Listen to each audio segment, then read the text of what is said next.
My name's Mike McCarthy. I am a freshman here at Grand Valley State University. I have an eye disease called choroideremia.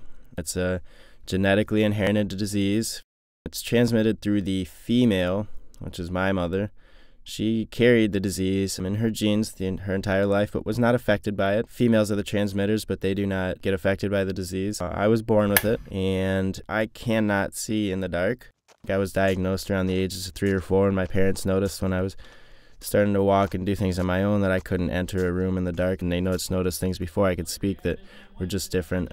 I think as far back as I can remember as a child, like walking into a movie theater, obviously not a bright place. Dark settings were always harder as a kid. One of the biggest issues is come 16 driver's license time, I can drive a car during the day just fine.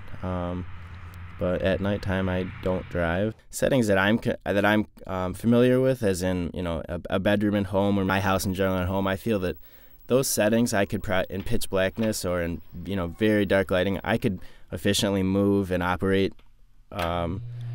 things just as well in my own personal settings as just as well as someone who could see in the dark. In a pitch black situation, it looks like I have to feel with my hands and feet and almost shuffle trying to find my way through. I have put a lot of thought into maybe living in a city, in a downtown area where I don't need a car.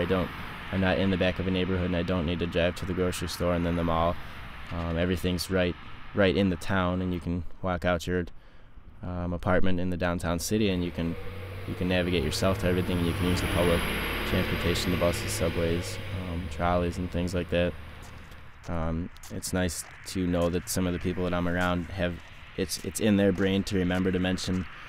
There's a dark set of steps here, there's a hand railing, or there's something we're going to step over here, little things like that make it, I think, it makes it a lot less stressful to be out and about. As a precautionary thing, I find myself a lot of times going out socially, throwing a small flashlight in my pocket. Coming to college, I chose classes. I picked all my classes based on the fact that I wouldn't have to have any classes in the wintertime earlier in the semester when it was dark early, that I wouldn't have 5 o'clock, 6 o'clock classes where I was going to, be walking around on the campus at night. Like I said, it's a hereditary disease, and it's in the genes. There's no way to fix it as of yet, but I think as I get older, I will continue being researched and doing it for my benefit as well as those of others, and hoping that maybe in my lifetime they can come up with a cure to this, maybe find a way to, whether it's going to have to do with cell cloning and replacing the cells in my eyes that are lacking, or something as dramatic as an eye transplant. Hopefully maybe we can see new light on that in my future.